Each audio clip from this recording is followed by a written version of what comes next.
pase, pierna derecha, directo al arco, ¡golazo! ¡Golazo!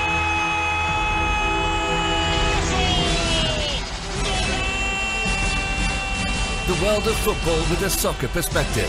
This is Soccer Today with Duane, Rollins and Kevin Laramee, live on the Sports Podcasting Network. And good day, good night. Welcome to Soccer Today for October 27th, 2017, to talk about the MLS playoff and the two great matchups we had last night. Joining us on the line today, Brian Dunseth, U.S. Men's National Team, former player, great analyst. I love to listen to you and watch you on the telly. Brian, how you doing today? I'm good. I appreciate the compliment. Thank you very much. Brian, let's just start with the first of the two games last night. 0-0 went to penalties, 3-1. Obviously, Columbus advancing there. One of the best 0-0 games I can remember in a long time. Not this isn't much of a question, but would you agree that for entertainment value, that was one hell of a contest? Yeah, absolutely. I was tweeting out during the game that this has to go down as the best, or at least one of the best MLS playoff games that we've seen. I mean, you can go back over the years and you can talk about kind of the great ones. I know someone was hitting me up immediately saying, hold on a second. Remember San Jose, Los Angeles, up at Spartan Stadium years ago? And yeah, I give a ton of credit to that, but the atmosphere, being on ESPN2 here in the States, the fact that it felt like 47 posts were hit at some point during the match, and then to go to penalties and see the goalkeepers come up with huge saves, to see the confidence in some of those penalties taken. I just thought, and then Adam John wins it with his very first touch of the match after coming in as a substitute. I just think the game had a little bit of everything, and it was a wide-open, free-flowing, attacking affair. And I think it probably takes on even more significance with the situation that's happening right now in Columbus. Well, precisely. And Kevin perhaps might get back into Atlanta, and there's a lot to talk about with the Atlanta United and the great season they had. But Columbus and the Save the Crew momentum that's happening right now, an underrated team. Most people were favoring Atlanta in that game, I think. Were the Crew getting their due, and is this the start of maybe some kind of Cinderella magical journey in your mind? If you're Anthony Precourt, you better hope not, because this is kind of the worst case situation that could be happening right now. I mean, listen, you come out less than 10 days ago, and you announce that essentially if you don't get the terms that you want, you are specifically naming the city of Austin and where the future lies for the Columbus Crew. I was speaking with Dante Washington last night after the game, former Columbus Crew player, my former teammate, and we were both kind of in awe of the situation. For everything, for all of the metrics that we have seen being used against why the Columbus Crew should not stay in Columbus, this is the most, and I guess the best amount of coverage that we've heard or seen regarding Columbus. I mean, you to create this fever pitch attitude towards Anthony Precourt, towards keeping Columbus, the Crew in Columbus, to reverting to the hashtag Save the Crew, to Crew 96 instead of Crew SC.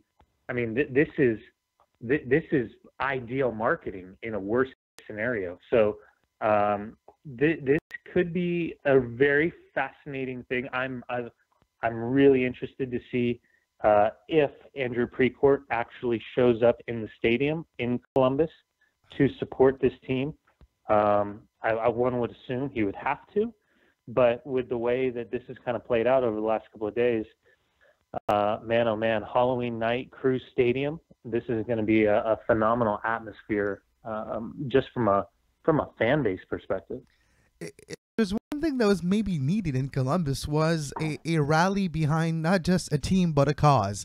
I think now Columbus will see a lot of positive on and off the field over the next few months, not necessarily because of the ownership, but because of the fans and the supporters getting behind this team. One thing that really impressed me yesterday, it's after the game. It's when you have Tata Martino talking to Higuain on the field. And in my mind, the conversation went like this: Federico, what's with the playoff thing? I don't get it. How can you dial it up and just beat us like this in penalties? What do you think happened in that conversation, Brian? It was just utmost respect. I mean, I think what we've seen throughout the course of the season is, as Tata has gotten acclimated to exactly what the specifics are, the rigors of MLS, which I think are a little bit different. You think about his career, you think about Argentina, you think about Paraguay, you think about Spain and La Liga, you think about the national team, and for Tata coming into Major League Soccer, where I would assume essentially he would have to think he would be recalibrating for the step down because he wouldn't have the same amount of talent, and if he did, it would be a different type of talent. And then kind of recalibrating on the travel, the commercial travel, the different time zones, playing for the first time on artificial surface, playing on the first time in snow, playing for the first time at altitude, playing for the first time in heat and humidity of Texas. I mean, everything was a little bit different. I think what he's probably talking about too is everything that's happening off the field. The fact that this team now on 2 occasions can go to the New York Mets Stadium, Citi Field? Citi Field, yes. And dig out a 2-2 result against New York NYCFC, then go to Atlanta and keep the 0. And need a lot of help, obviously, with the posts and a couple of big saves by Zach Steffen.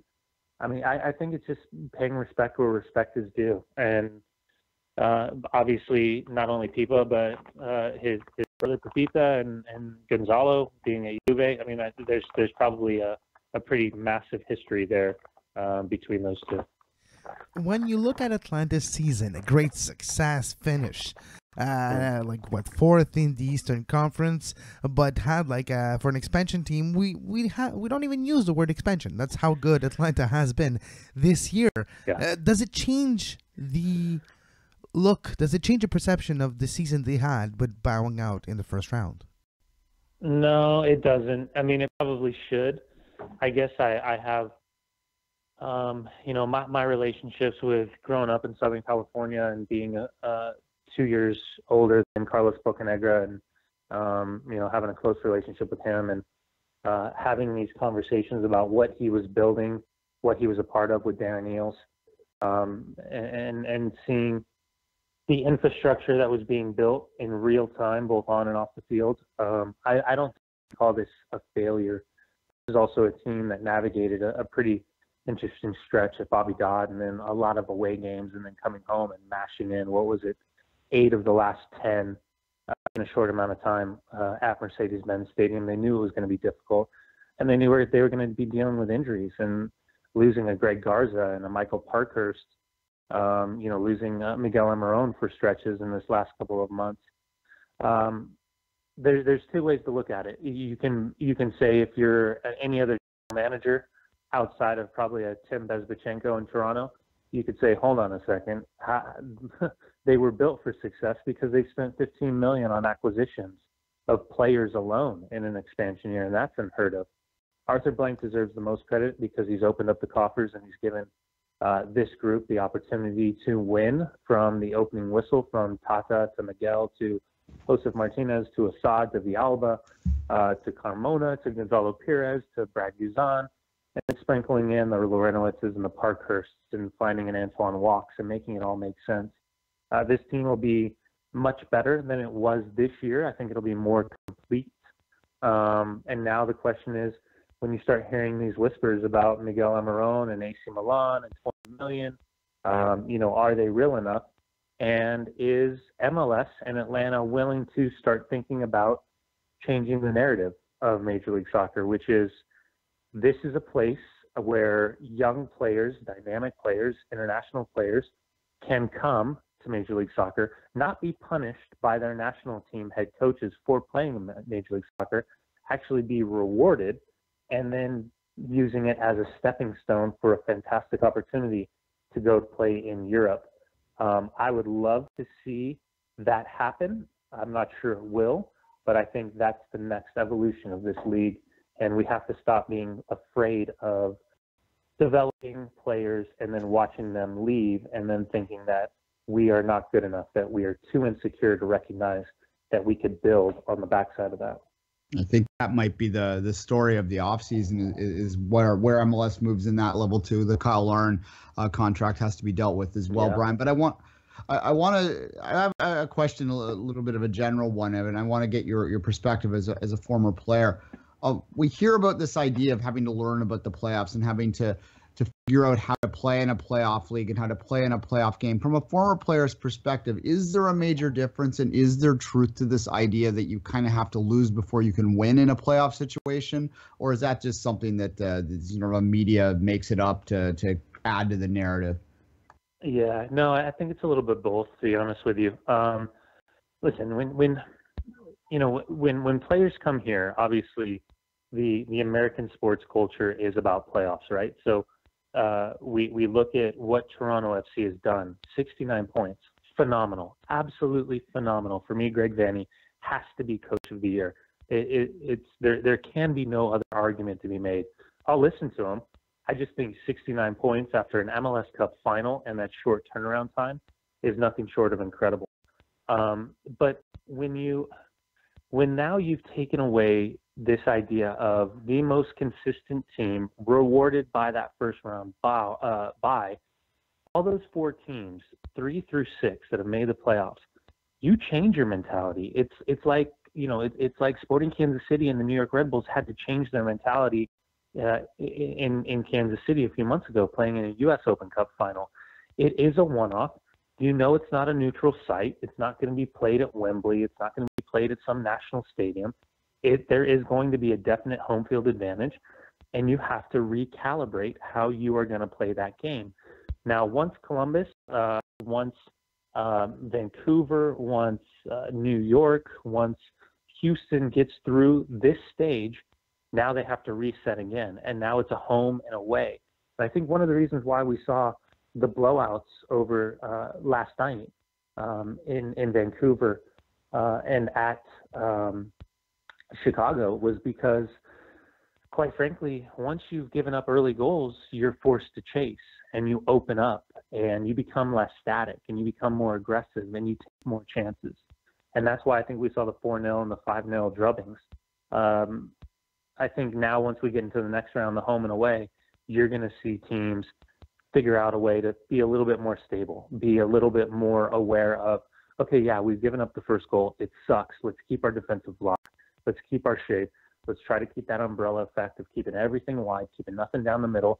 And then guess what? We'll be home for 90 minutes and we'll be just fine. So I think the mentality just changes. But it is, talking to players and being a part of, Colombian players, African players, European players coming over, everybody's like, okay, what is this? What am I in for? And those conversations will be had between the coaching staff and the players pretty immediately once you make the playoffs. All right, let's turn our attention. First off, thanks for that answer. I did enjoy that. But let's turn our attention to the other game from last night, which we haven't spoken about so much. Obviously, the opening game was a main event in a lot of people's mind. But Houston with the 1-0 win over SKC. And I want to start with the loser because you think of SKC's season, and it's hard to really put an exact finger on whether it was a success or not. They have the trophy in there. They were doing quite well. And they make the trade. They get rid of Dom Dwyer in the middle of the year and weren't able to replace him. Was that really, does it come down to something that simple that they sort of thought maybe they had a replacement lined up for a player that they relied on for a lot of their offensive output and then just didn't get it done? Is it that simple that their failing comes from there? It can be if you choose to go down that path with them. I know from being a part of the broadcast of Sporting Kansas City's last game here in Salt Lake City, where Real Salt Lake beat them, they will tell you that Diego Rubio is actually better in front of goals statistically than Dom Dwyer was here over in Kansas City this season. Dom wasn't nearly as proficient in finding the back of the net as he had been in the previous years. I guess I can separate the emotion from the game and look at it from more of a technical director or a general manager's role. recognizing, and this is something that Peter Vermes has always been great at. I go back to when they traded a few years ago, the year heading into expansion, they traded Teal Bunbury to New England Revolution and got a first-round draft pick in the college draft, the MLS draft, because they knew that they were not going to protect Teal Bunbury going into the expansion year, and they didn't want to lose him for free.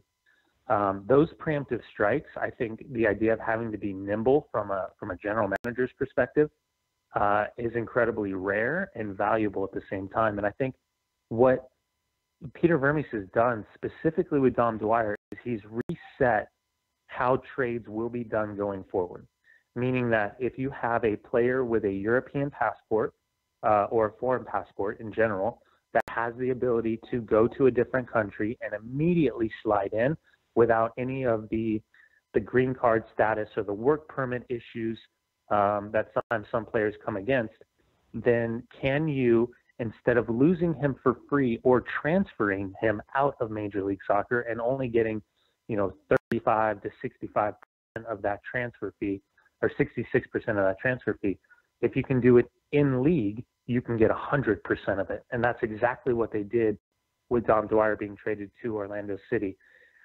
I don't think Diego Rubio is the answer for Sporting Kansas City. He flops too much. He goes down, pulls up the landing gear. He's always trying to manipulate the opponent and the referee.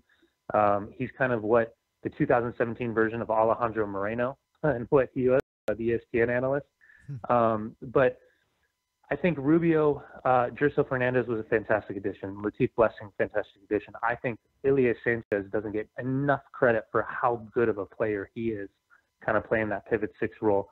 I think the goals dried up. I think they were banged up. And unfortunately, they could not keep the momentum heading into the season. But I will tell you that now that they've gone out, the fourth year in a row in this knockout round, they are going to look really, really deep at how they've done their business throughout the course of the season, how they make themselves better heading into the next season, continue to find the Daniel Shalhoubs and the Gersos and the Latif Blessings. And the other thing is they're going to have to, obviously, Tim Mealy, a fantastic year, Andrew Dykstra, nowhere close to his standard. And then you start thinking about guys like Matt Beasler and Graham Zusi coming off the end of their 2014 World Cup contracts. What kind of numbers do they look like going forward? I think there's going to be more movement than we expected heading into this offseason after how we've seen some of the big teams bow out so early. I just want to go back on Dwyer for a second. When you were talking, it made me think too. What's impressive for me, for Vermes and for Kansas City in that trade, is they were able to find an agreement with the one team that this player is worth more for. The value of Dwyer for Orlando was higher than any other Major League Soccer team, and they were able to get something done in a salary cap world. This impressed me back in a few months ago. It did, and you guys brought up Kyle Larin, a perfect example. And Kyle's obviously had his ups and downs with what happened with the drunk driving issue down in Orlando, and the subsequent arrest, and that's coming off national team duty. It's obviously coming right through the window, and when everybody was assuming that he would have the best opportunity to leave. Listen, we all. It's funny how we pontificate about what the value is of loyalty, what the value is of contracts, because we see contract agreements being ripped up when it doesn't play into certain people's narrative or advantage, and then we see contracts being redrawn and the player's value significantly being altered based on the season that they've had previous. Listen, if Kyle wants to go overseas, I'm all for it, because I think that one thing that we miss out in the conversation, and I played overseas, I thought one of the best things MLS used to do is my first year in the league in '97, I spent 4 months at Glasgow Rangers. The next year, I spent 4 months at Bayer Leverkusen. The next year after that, I spent 2 months with the Project 40 team touring Europe and playing games.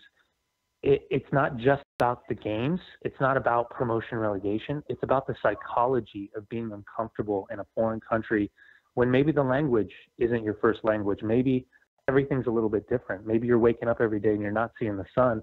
and you have to kind of change the way that you prepare every single day to fight, to step on the field, to prove that you're not just a Canadian or you're not just an American, that you're a footballer, you're a soccer player, and you're better than what they see. I think it was a preemptive strike by Orlando. I think it was probably also maybe a status trade for Jason Price and company as well, in this kind of little transformation window that we're seeing with Kaká obviously on his way out, Kyle Lair and what's happening, Dom Dwyer, get him in. He's a goal scorer. He's obviously had a tremendous amount of success with the city, with his time with Orlando City underneath Adrian Heath. So it'll be interesting to see what kind of terms they come to an agreement on, because what I was told is they were drastically off when it came to what Dom wanted and what Sporting Kansas City was willing to pay him. To finish the show, Brian, I've watched an amazing interview that you did with Mike Petke earlier this week. What is your conclusion of the first year -3 games of the Mike Petke era in Salt Lake? Yeah, I've been really impressed. This ship, in terms of identity and philosophy, was rudderless underneath Jeff Cassar. He had tried to pivot so hard away from Jason Kreis's identity, being his assistant coach, his goalkeeper coach underneath Kreis with C.J. Brown and Miles Joseph. He elected not to go with them to NYCFC. He elected to kind of take over. And at the time, Mr. Duane Hansen, that was his first move. That was his first hire as an owner in professional sports. Jeff pivoted very quickly to a 4-3-3. He didn't have the right pieces, but that was his philosophy. He tried to force it through. It never really worked. You had really talented players, but you had talented players that were aging. Obviously, in backing into the playoffs last season, Jeff, the announcement of his deal coming after the season, Javier Morales electing not to sign, Burrito Martinez walking away as well. It was a really traumatic offseason, and when the barometers weren't met early in the season with results and preseason and behind the scenes, people seeing things that they didn't, that was not the direction they wanted to head. They made the move. Mike Petke, and Mike was working with me on SiriusXM. Mike's sole focus was to take over Real Monarchs and to get back into coaching after 2 seasons out, after being kind of unceremoniously dumped from the New York Red Bulls when Ollie Curtis took over and Jesse Marsh came in. Immediately walks into a team that has the leadership but doesn't necessarily have the belief, and then quickly starts to change. Adds an Albert Rusnak, Jefferson Severino comes in, and Marcelo Silva comes in. You add that to a Nick Romano and a Kyle Beckman, Joao Plata, who the very first game didn't shake Mike's hand when he was substituted off, and within about 3 weeks, that relationship, became very, very close. After Mike has said publicly on many occasions, he went to Craig Weibel and said, "Yeah, and I don't see Joao part of my team in the next 2 weeks." He's passionate, he's aggressive. Everything that you see, that's who he is. It's not fake. It's honest. It's unique. It's pure. It's fun to be around. It's fun to see a different side of him. I played against him. I've watched him coach. I've interviewed him. I've become good friends with him. And now to sit down and have those conversations like we did for a full hour, I didn't prepare. I didn't have a single note in front of me. I just wanted to see where it went. And I thought it was one of the most fascinating. The only other interview that I would compare to it is when Thierry Henry gave me an hour in Salt Lake City. Had to have been like 7 years ago now. And it was really interesting just being able to pick the brain of a guy like Thierry for obvious reasons. Mike's similar, although obviously drastically different. So going into this offseason, I'll be disappointed that they came up a point short. He will look back and he will hammer himself for decisions made only because he never sacrificed what his ultimate ideology was on the field for points, which I think at the end is a good thing. But with Real Salt Lake heading the offseason, I could see 2-3 really big additions that changes kind of the haves or have-nots within the small market conversation, with Real Salt Lake kind of leading the charge. Brian, where can the listener find your work? Over on SiriusXM FC with Tony Nola and Janusz Mahalik, Christopher Sullivan, over on Counterattack on Channel 85, and then doing Champions League this next week on out at Fox with Facebook with Mario Melchiot and Rachel Bonetta for the next couple of Champions League weekends. So yeah, it'll be fun. Brian, always a pleasure. Thank you very much for your time today. Guys, always a blast. Appreciate the time, and thanks for letting me join you. You are listening to Soccer Today. Follow us on Twitter at SoccerTodaySPN and like our Facebook page, facebook.com/Sports Podcasting Network. You can find the podcast version of all the shows we do on iTunes, Apple Podcast, Google Play Store, TuneIn Radio, iHeartRadio, and anywhere you get your podcast. I love talking to Brian, Duane. No, absolutely one of the most intelligent and thoughtful voices covering Major League Soccer and the world of the game, obviously. As a you forget that he played. He speaks so articulately, and it's rare. You know, some jocks manage to make that transition very well. Others do not. You know, he's taken full advantage to the point that, again, you almost forget that he at one point was a player. He speaks almost like a. Maybe my bias is coming out when I say this, but I'm getting to this point that he's become as good a broadcaster as he was a player, and I think that's a remarkable thing to see anyone do. I think Taylor Twellman does similar. I'm very impressed the way Twellman's became a great broadcaster too, and Brian's the same way, just a few years older. No, just when you're watching yesterday the first penalty save by Stefan on Martinez, I think, and you hear like you hear Thomas like, he stopped it. It was behind him. He stopped it. How impressive! Now I got my blood going, and I just love to watch and listen to those voices. But no, last night, I mean, like Atlanta is that. If you're Toronto, are you happy? Like the one of the only worries you had is hopefully not facing Atlanta, which is the team that gave you trouble this year. Now they're out. Certainly, I think from a TFC perspective, the knockout round couldn't have gone better. Now, I say that carefully because I want to provide full respect to Columbus especially and NYRB as well. Oh, the Red Bulls did look good, to be quite honest, but they were playing a depleted Chicago team. When I say depleted, it was energy and confidence were depleted. Yeah, no, precisely. But both Columbus and the Red Bulls were playing very well down the stretch. And then you look at the way TFC played the last 4 weeks or so after sort of the Shield was wrapped up with 3 weeks to spare.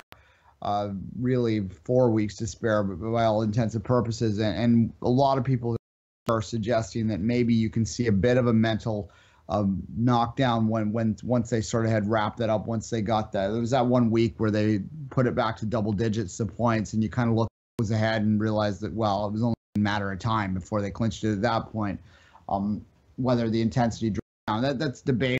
But again, from looking at the results, yeah, absolutely. I think that let's just look at this pragmatically. Forget about who's better. By virtue of Columbus winning, it now means that the longest road trip TFC will have to make during this playoffs is 9 hours.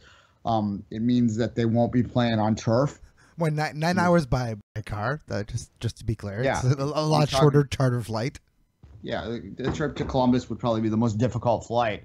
It's the shortest distance technically that's left. The New York flights, are a little. Well, New York flights are more direct. They're constant, and there's just not going to be an issue there. And they can fly out of Island Airport as well if they're playing in New York. And I think a lot of people at this point probably suspect that maybe it'll be New York. Although I think that again, don't sleep on that Columbus team. And obviously there's the story, the narrative, all that sort of thing. Can you imagine? Can you imagine if they beat Toronto in the Trillium Eastern Conference Final, and then they go on to win the cup the year they're their owner wants to move them to freaking Austin, Well, that would take be the awesome. extra step. You have the potential of their owner receiving the MLS Cup to a chorus of boos at home. I mean, this is Yeah. something that could happen. Yeah, if they make it to the MLS final, they're in the East, so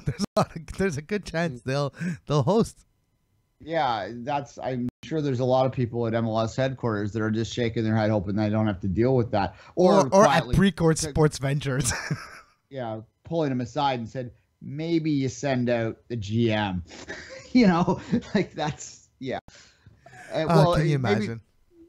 Maybe this will finally be what pushes MLS to go the route of the NHL and European soccer and actually present the trophy to the players, to the captain, rather than to the owner, which is the ridiculous American thing. I'm not even going to say North American thing, because as I say, the NHL, which is has its roots up here, presents the trophy to the players, and it's the other three big American leagues present them to the owners. And I've always most of us here, it becomes almost a trope every year when you see like the Super Bowl or whatever. And yeah, that's the worst. The Super Bowl, they take time to name the owner, they give it to the owner, they congratulate the owner.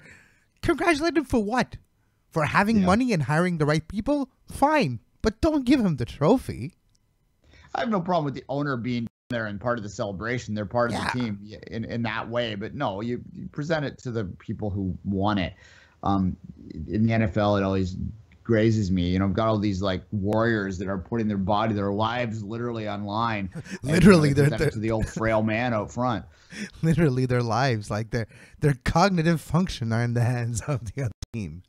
Exactly. So maybe that's what will drive MLS, just present it to the captains rather than to the owners. But right, let's take a quick look, Duane, at the games of the weekend in Major League Soccer, the first game of the playoff until we talk on Monday. And we do have one game on Sunday. It's Vancouver-Seattle Cascadia Derby on Sunday night, 8:30 p.m. Eastern, 5:30 Pacific at BC Place. Well, what are you expecting in this Vancouver-Seattle game? And what type of Vancouver team are we going to see? The one from the knockoff round, or the one from the last game of the season that let the chance of winning, or at least finishing first of the Western Conference, slip away? I don't have a bloody clue, an appropriate answer, because that's really the answer I have. It is appropriate. Not to pretend that I don't know, but I don't know. Vancouver's been a bit of an enigma. Although I will say this, I think in the last 3 months or so, they've been more good than bad, but they still have this ability to, whenever you think you're going to trust them, to sort of slip up. I think the key to this game, I think this game's massive for Vancouver too. I'll say that, because I think that if they're going to win this tie, they need to jump out to get a big lead in this first leg, to get a couple goals up, and to take advantage of the fact that Seattle will be going into this without Dempsey as part of the lineup. So I think that this is something that they absolutely need to take advantage of off the top, and need to take advantage of the momentum that they built with that big 5-0 win over San Jose. Now, this is, I don't know what to make of that San Jose game, because as we said yesterday, San Jose is just such a terrible team in terms of playoff teams. I cannot think of a worse playoff team in the last, in terms of their overall season in the last few years. I mean, maybe, we've seen blowouts before. Obviously, I'm sure Impact fans that are listening are yelling at me about the fact that the TFC in 2015. Or the Montreal in 2013, the Houston debacle. Yeah, that'll happen, but I'm talking about the season as a whole, like the whole goal differential situation there. Like, this is a team that did not deserve to be in the playoffs and kind of lucked their way in, and Vancouver took full advantage of that, and credit to them for that. You can only beat who's in front of you. But this is a different measure, and it's a very intriguing tie from a neutral perspective to think who will come out of it. And any of the four teams really right now, you have a clear. As much as the West has been a bit of a crapshoot all year, now that we're down to 4, I think there are interesting stories to be had for all of them. You have the defending champions, and then you have Portland, the bad year, good year, bad year, good year. You have maddeningly inconsistent Vancouver, also sort of the chip on their shoulder as they want to, sort of not take taken attention to. No one up here, we always think of them third, and we'll fully admit that sometimes because we're, Kevin's in Montreal, I'm in Toronto, Vancouver. We cover them, but it's sometimes our third choice. We'll fully admit that. We try our best, but we're not out there, so they're not front and center. So they might have a bit of a chip on their shoulder that way and want to show up big bad Toronto in a final. I'm sure that's in the back of their mind. You have Houston, the wild, fairy tale came from nowhere, and in Portland, obviously, we talked about them a second ago, having their 2 years ago the champions, and now they've come back up again, and they have a lot of great players on that team as well. So a lot of interesting stories, and 3 of the 4 from Cascadia as well. All the rivalry factors playing in there. MLS, they're barely even hiding the fact that they want a Seattle Eastern Western Conference Finals. Yeah. So no, that's a fascinating. So whichever Vancouver team shows up, we'll see. But in this home and away series, I do have the feeling that the way Major League Soccer is built in that knockout round and in the first leg of that semifinal, if you carry the momentum, if you're able to, Vancouver is able to score a few goals in first leg. I feel it's one of the only time where the advantage of starting at home is better than the advantage of finishing at home in this particular home and away series, just because of that momentum that you can carry into the first leg just a few days after your big win. Yeah, look, the advantage, it's weird. The home and away is, there's not a lot of home advantage, truth be told. It's in the last 30 minutes that you get the little extra time played in your home court, home field.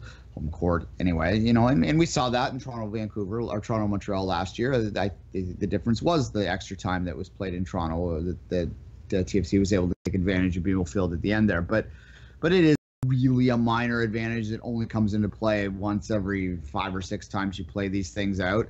But in this particular case, yeah, I agree that Vancouver, if they can grab a hold of things and take advantage of the happenstance of having one of Seattle's best players out, then yeah, that's something to be done. And there is an argument to be made of giving the higher seed the opportunity to choose whether they want to start at home too, and thus give up the 30 minutes because they may want to put their foot to a neck, right? You can do that. You can effectively, Brian was talking about that in his answer of how you chase games, and he's right. Like, think about TFC Montreal last year. Again, not to go back to that series, but there was everything there. The series had everything in it, so there's always an example. Well, TFC falls down 3-0, right?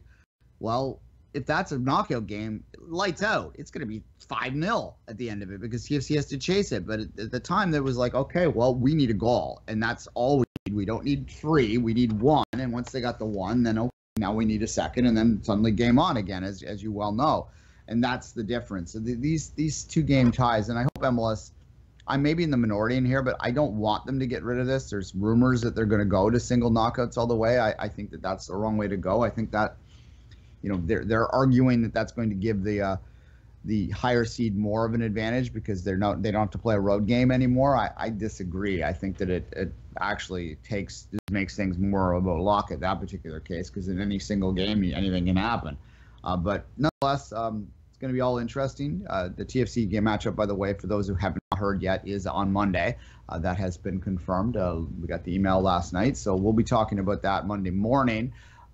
Until that time, though, we focus on the Seattle-Vancouver game. I guess we should get just a few Premier League prediction on that. Prediction on my bracket, which is, by the way, it's terrible.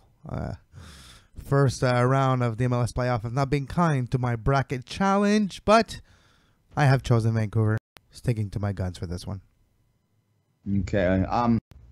I think that we're going to see a cagey first. Seattle, we saw what they did in the MLS Cup final last year. They were able to muck things up and to sort of make things ugly and get through a road win, a road game was a win, I guess. They won the shootout. So I suspect we're going to see something similar. I think they're going to recognize that they're missing Dempsey, and they're going to believe in their ability to get the job done at home, and they will probably play this game tight. I cannot see Vancouver may win it, but they're certainly not going to do what they did against San Jose. So I'm going to either go with a 0-0 or a 1-0 for Vancouver, and this one is what I think will happen there. And I do think Seattle will prevail in the end. They were my pick to get to the MLS Cup final, to have that repeat matchup was my prediction. So So that's my play out right there, Kevin. All right. Quickly, just to finish the show, Duane, quickly, some Premier League games are interesting. Some of them are not this weekend.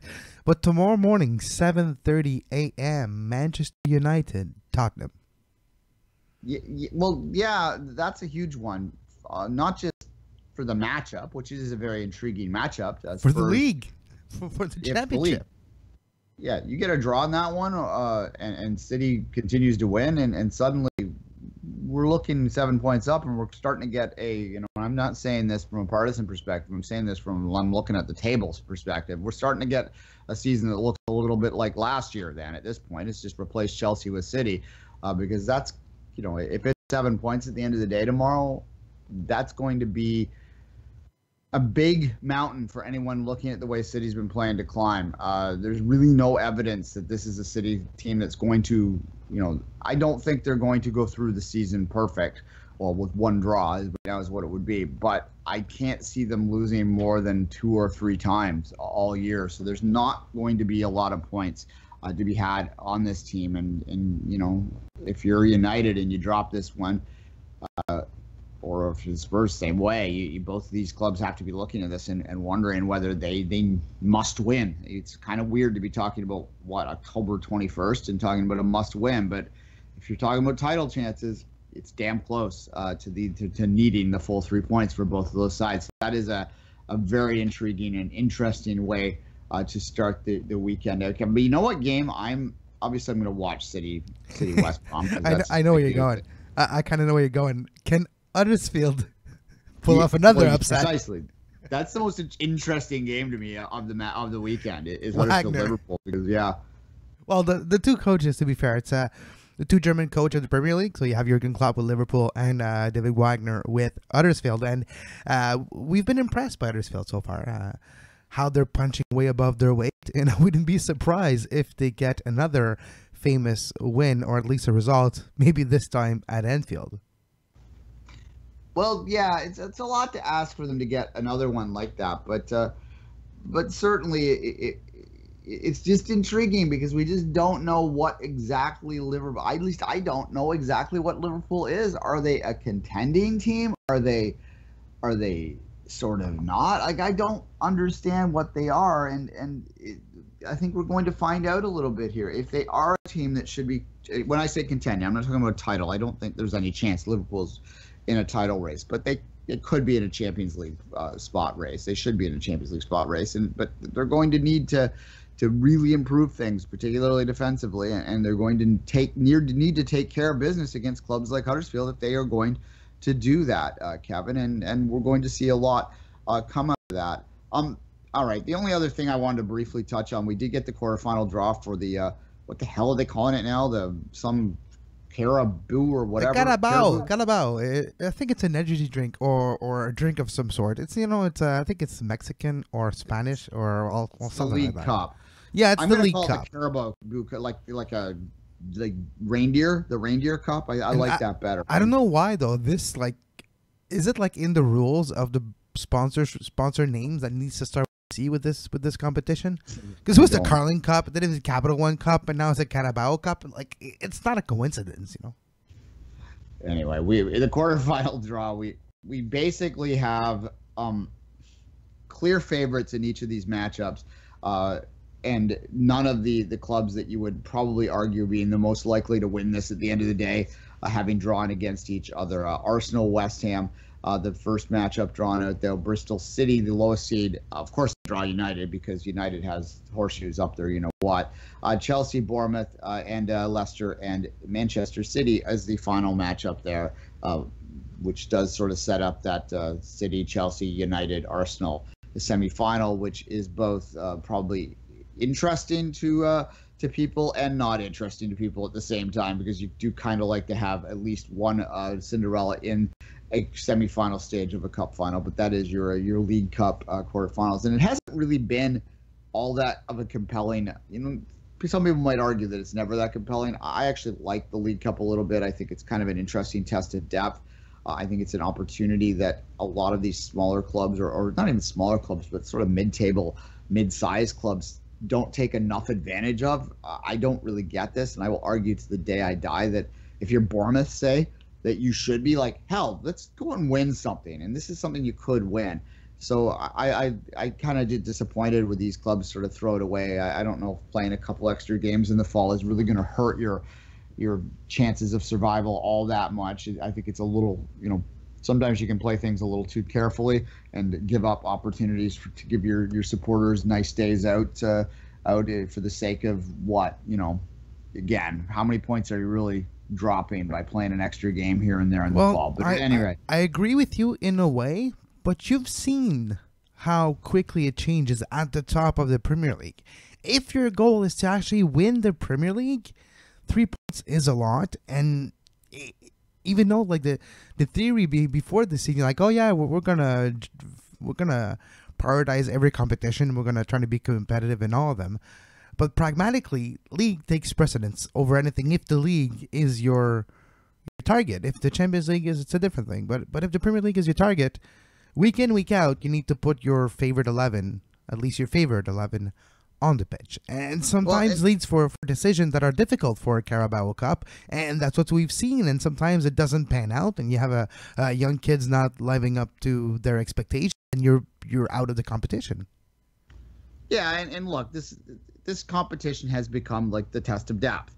And you look at, again, the forward clubs that I mentioned there. Arsenal's a weird one, I'll fully acknowledge, because we don't quite know what the hell Arsenal is either. But nonetheless, you look at the roster, and they are fairly deep. They have some talent there that they're able to lean on. You look at City, who could probably put out 3 clubs in this day. They could put it probably their Chelsea and City could probably put their lone army team out there in this competition and go into the quarterfinals. But nonetheless, they're able to do this too. And then you have United as well in there with a lot of depth in that program. So yeah, it becomes sort of a test of a club's depth, and you don't have a lot of these sort of have 11 good players that could win it, but don't necessarily have 20 teams that sort of just throw out their kids and get out of it as quick as they can.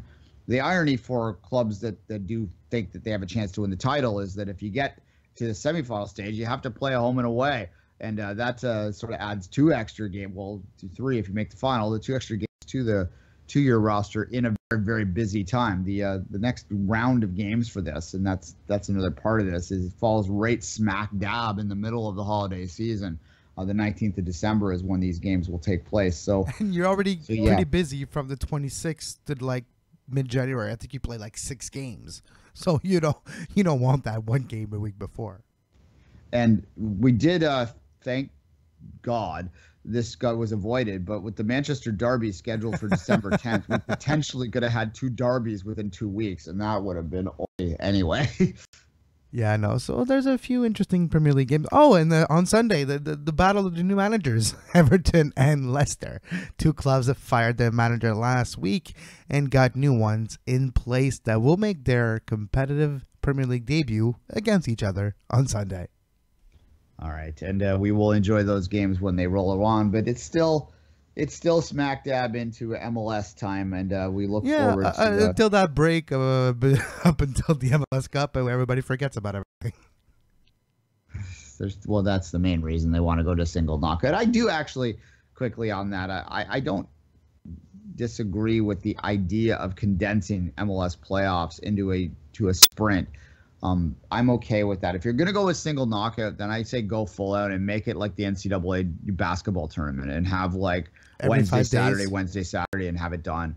Because that momentum, especially if you play in and push it up in playoffs, it could be very good. Now, it's going to be difficult for selling tickets, and that's the other part of it. But, yeah, there's no easy answer, because this is the problem with, and a lot of people don't get this. We touched on it with how difficult it is to sell tickets with short notice. And we saw it in Houston, and we saw it in Chicago, obviously. But, if you're going to play games on 3 or 4 days notice, and this isn't part of the season ticket package, and it can't be really, because you just don't know. Like, look at Chicago. They could have been on the road 3 days before. They didn't know whether they were hosting a game or not. So, like, don't blame those fans. That's a scheduling issue. And unless you want to wait a full week before you play a first playoff game, which, I don't know, maybe you could do that, but it does seem like that's going to take momentum away from the end of the regular season, which is there's no answer. There's just no perfect answer to this, Kevin. All right, but the perfect answer is always to follow Duane on Twitter at 24th Minute and myself at Kev Laramee. Stay tuned to Soccer Today Monday at 10 a.m. We'll have a review of the Vancouver and Seattle game on Sunday and preview Monday's MLS playoff game. And as always, until then, for Duane Rollins, I'm Kevin Laramee. Have a great soccer. You can find the podcast version of all the shows we do on iTunes, Apple Podcast, Google Play Store, TuneIn Radio, iHeartRadio, and anywhere you get your podcast.